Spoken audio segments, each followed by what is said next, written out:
बताओ, आपने मुख्यमंत्री को यहां से चुनाव जिता के भेजा था, वो विश्वविद्यालय नहीं दे पाए, पूर्वांचल एक्सप्रेसवे नहीं दे पाए।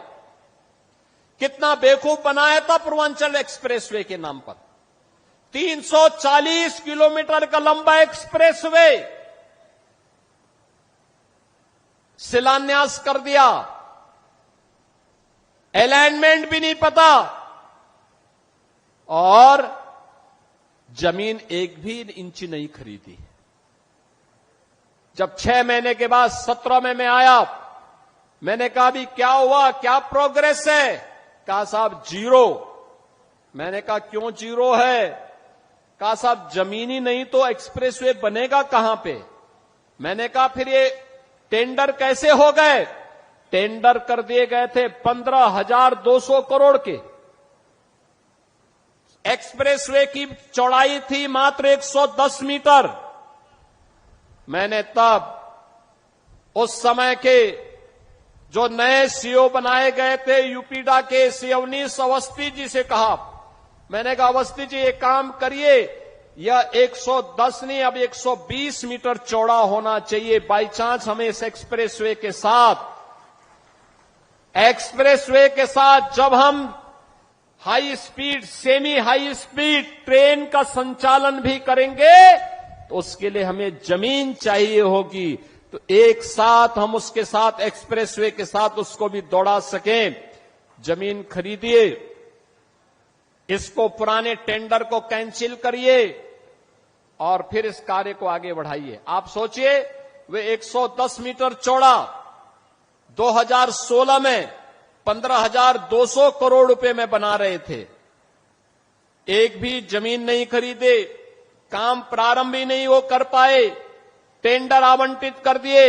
हम लोग आए, हमने कैंसिल किया, जमीन खरीदना प्रारंभ किया, और जमीन खरीदने के बाद जब हम लोगों ने टेंडर किए तो बहनों और भाइयों, वही एक्सप्रेसवे 11,800 करोड़ रुपए में बना करके हमने समर्पित कर दिया आपको।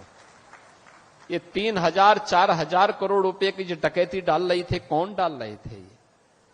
ये वही लोग हैं जो आज आपको गुमराह करने के लिए फिर से ईमानदारी का चेहरा दिखाने के लिए आपके पास आएंगे। तब तो इन्होंने पूर्वांचल एक्सप्रेसवे नहीं बनाया, महाराज सोहेलदेव के नाम पे विश्वविद्यालय नहीं बनाया, वे विकास नहीं करते थे, वे तो मुंबई की डी कंपनी को पालते थे, डी कंपनी को, दाऊद गिरोह को पालते थे, पार्टनरशिप करते थे, उनके साथ मिलकर के बंदर बांट करते थे, सुरक्षा में सेंध लगाते थे। कोई आतंकी वारदात होती थी, बदनाम आजमगढ़ होता था, पहचान का संकट मेरे इन नौजवानों के सामने आता था। आज तो ऐसा नहीं है। देश की सुरक्षा में सेंध कोई लगाएगा तो आजमगढ़ की पहचान पे संकट नहीं आएगा, बल्कि संकट पैदा करने वाले को पहले से ही जहन्नुम का टिकट दे दिया जाएगा कि जाओ भाई। देश की सुरक्षा पर कोई खिलवाड़ नहीं, ये नया भारत है। और प्रधानमंत्री मोदी जी ने ऑपरेशन सिंदूर के माध्यम से देश के दुश्मनों को स्पष्ट संदेश भी दे दिया है।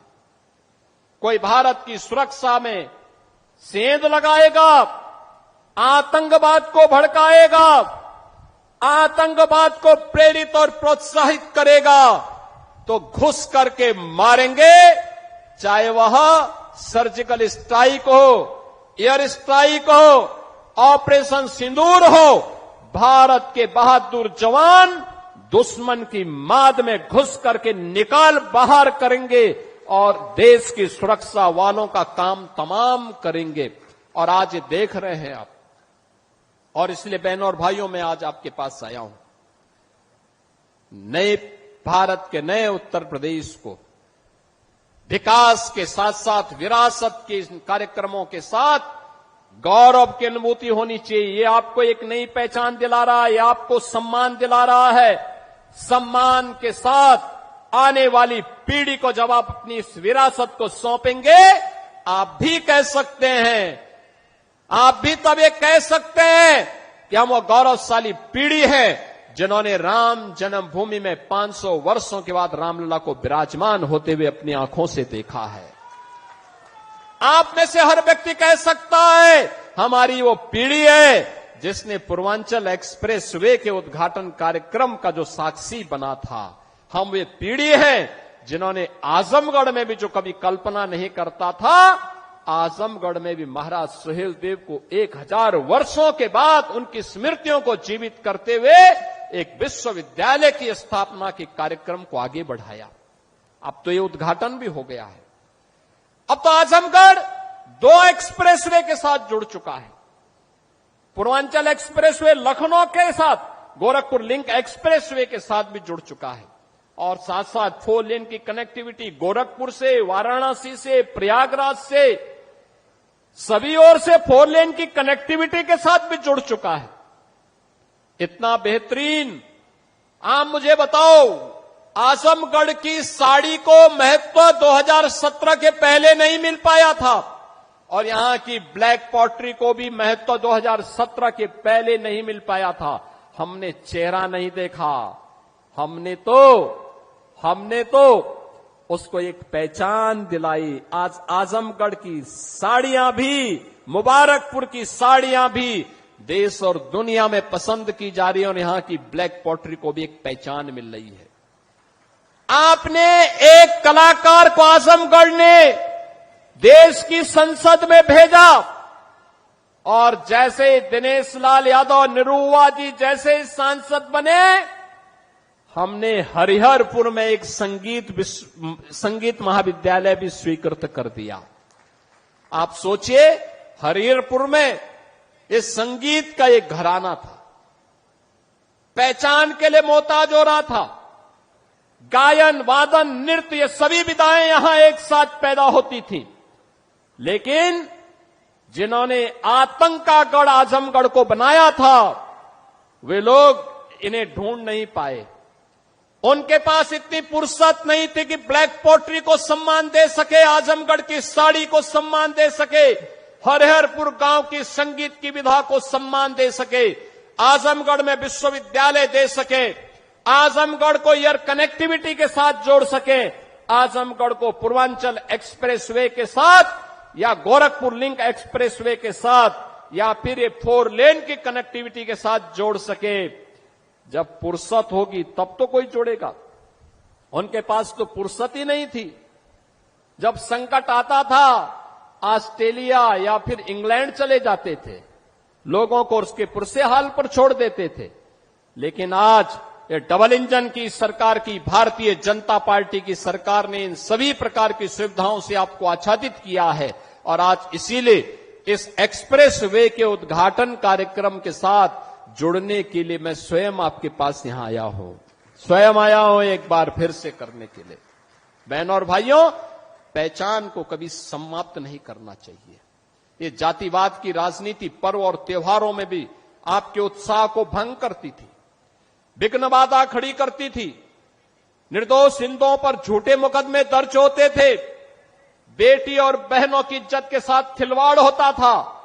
आपको याद होगा 2007-8 में सिवली नेशनल कॉलेज में अजीत राय नाम के एक लड़के की हत्या मात्र इसलिए कर दी थी क्योंकि उसने रिपब्लिक डे पर उसने वंदे मातरम गाने की वकालत की थी।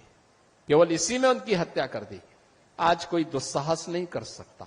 आज आप वंदे मातरम बड़े शान से गाइए। राष्ट्र की आन मान शान के प्रतीक तिरंगा यात्रा भी आपने ऑपरेशन सिंदूर के समर्थन में निकाली। लोक माता अहिल्याबाई होलकर को सम्मान दिया। कोई आपका बाल बांका नहीं कर पाया, कर भी नहीं पाएगा, क्योंकि सुरक्षा की गारंटी जो सरकार उठा रही है, ये सरकार आपके साथ में है। और इसीलिए विकास की इस प्रक्रिया के साथ जुड़ने के लिए जातिवाद से ऊपर उठना पड़ेगा, संप्रदायवाद से ऊपर उठना पड़ेगा, विकास और राष्ट्रवाद के मुद्दे पर आगे बढ़ना पड़ेगा। प्रधानमंत्री मोदी जी ने जो विजन हमें दिया है, विकसित भारत की संकल्पना को साकार करने के लिए हमें प्राण प्रण से जुटना पड़ेगा।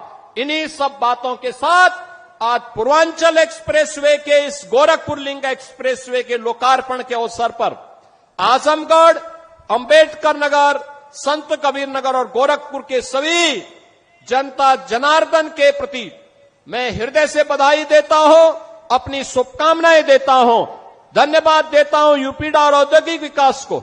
उन्होंने समय सीमा के अंदर इन कार्यक्रमों को आगे बढ़ा करके ये कार्यक्रम बहुत कठिन था, चैलेंजिंग था इस क्षेत्र में लिंक एक्सप्रेसवे बनाना, लेकिन अब इस आसान किया उन्होंने, काम आसान हुआ, कार्य हुआ और आज उसके लोकार्पण के साथ आपसे जुड़ने का अवसर प्राप्त हुआ।